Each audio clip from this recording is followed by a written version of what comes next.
But be holy in everything you do, even as he who called you is holy. For it is written, Be holy, for I am holy. 1 Peter 1:15-16. What makes a saint special?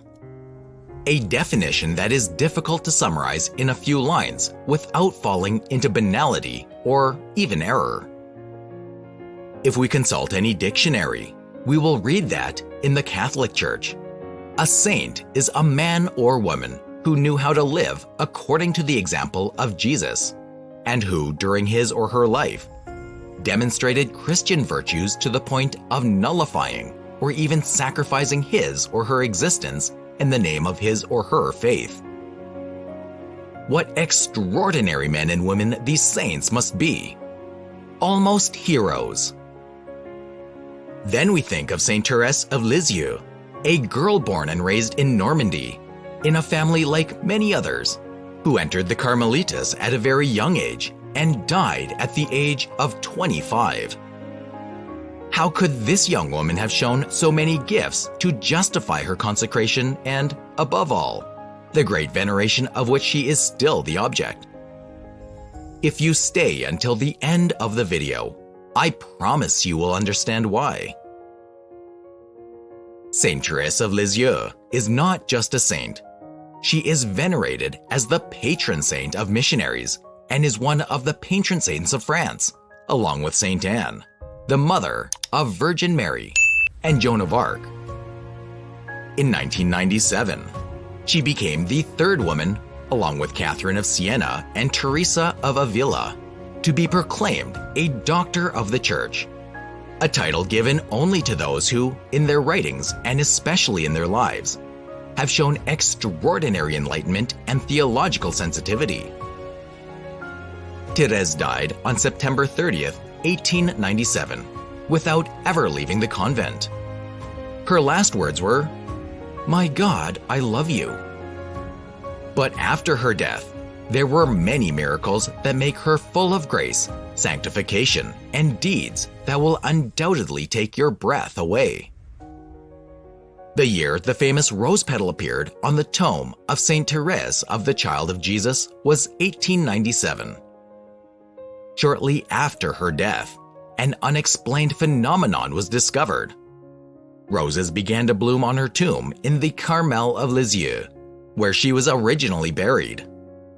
According to reports, rose petals were thrown on her coffin during the funeral ceremony a week after her death. What was surprising, however, was that even after her burial, roses continued to bloom on her tomb, even though it was the month of October when roses do not bloom. This event was considered a miraculous sign and symbol of Saint Therese's presence and love from heaven.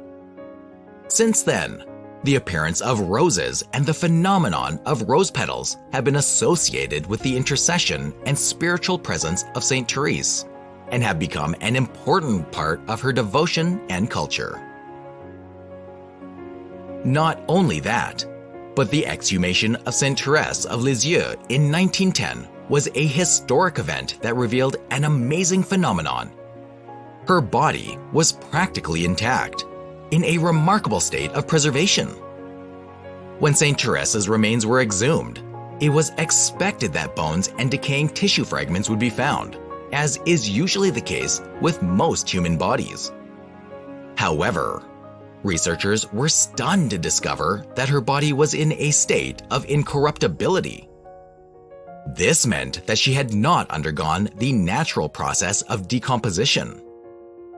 Saint Therese's body was placed in a lead casket and preserved in an oak coffin.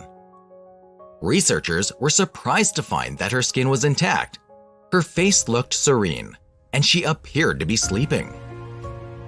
Even her nails and hair were preserved. This phenomenon was considered extraordinary and unique. The news of the incorruptibility of Saint Therese's body spread quickly and attracted the attention of many believers and scholars. For many, this discovery was a clear sign of her sanctity and a confirmation of the deep relationship she had cultivated with God throughout her life. Moreover, The fact that her body was incorruptible was considered a miracle and became an important factor in the process of St. Therese's canonization. But that was not all. On her way to sainthood, she had a second exhumation. Can you imagine what happened? I don't think so. This will leave you in no doubt as to why she is a saint.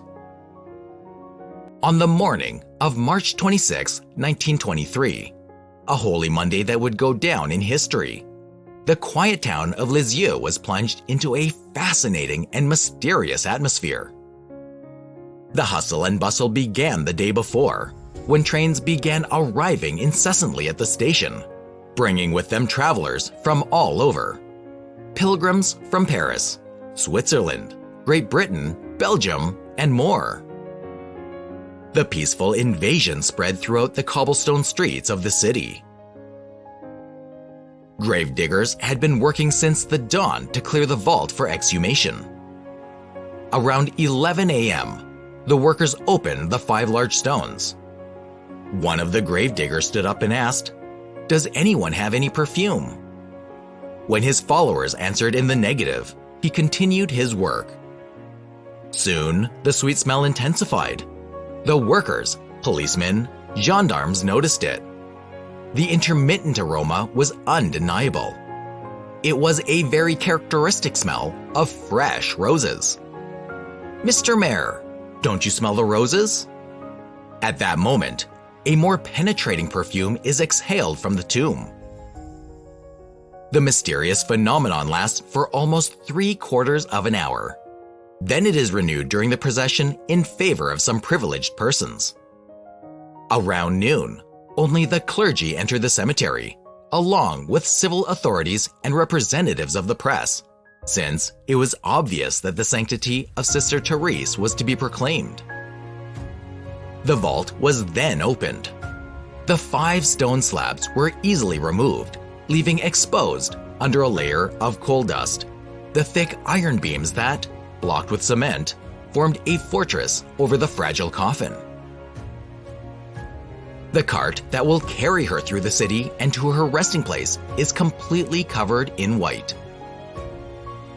The coffin is covered with a magnificent gold cloth, lined with red silk, which the sun makes shine. With the clergy in the front and the family immediately behind, the coffin makes its way to the cemetery gate. This is where the procession is organized in its final form. Suddenly, in front, the heavenly vision. It is she, in her white snow, who attracts all eyes and all thoughts, who makes all hearts beat with the most religious emotion. When she passes, silence is present, solemn and passionate. The foreheads arched, the eyelids become wet, many knees bent, and some prayed with special fervor. In this compact crowd, coming from the 4 directions and from all social classes, the same supernatural breath envelops all souls. Many graces are received, unforgettable impressions are felt. When I was on my way to the cemetery, she told a Parisian woman, I saw my little Therese appear. I knelt down and asked her to grant me the conversation of my husband. The dear saint answered me. I had the Easter joy of bringing him to the holy table, he who has not approached the sacraments for more than 30 years. The little sister was there among us, attested some. We prayed. We felt separated from the earth, admit others. It was a sign from heaven, concludes one veteran. Along the procession, a considerable crowd gathered. The grassy slopes that bordered the cemetery road outside the city disappeared under groups of faithful. Wherever a person could hold on, he did so. There, on a long slope, stood a pilgrim from the neighborhood, who after an operation had a stiff right arm and could not move it. So he came looking for the little saint, hoping to be cured. In front of him was the carriage. He prayed in silence, and the little queen answered him. When he came down the hill, he was able to move the painful limb again. And the next day, he was able to resume his work, which had been abandoned for long weeks. Still, others will carry the secret of their recovery with them that afternoon. For example, a war-wounded man who arrived in Lisieux after 15 months of successive operations, unable to walk, suddenly regained the use of his legs. Another testimony is that of a lady who came from Paris with a serious stomach ailment, which made it impossible for her to take in food without suffering, and who returned completely healthy and able to eat normally. Finally, a blind girl whose eyes will open to the light in front of the Carmel at the hour of return of the holy relics. And like those thousands of miracles that happen thanks to this little saint, do you know her? Are you devoted to her holiness? She has become the symbol of devotion and faith for all those who have approached her relics in search of consolation. Extraordinary works are not within my reach. How can I prove my love for God if it is proved by works? By my small acts and sacrifices. Like a child, I will sow his path with flowers, and Jesus will look upon them with joy. Saint Therese of Lisieux. Leave your thoughts in the comments. Subscribe and turn on notifications, and you'll see you found your favorite channel to spend time learning. Shall we get started? Thank you for reaching the end of the video. This was, and I invite you to continue being part of this community. God bless you. And see you in the next video.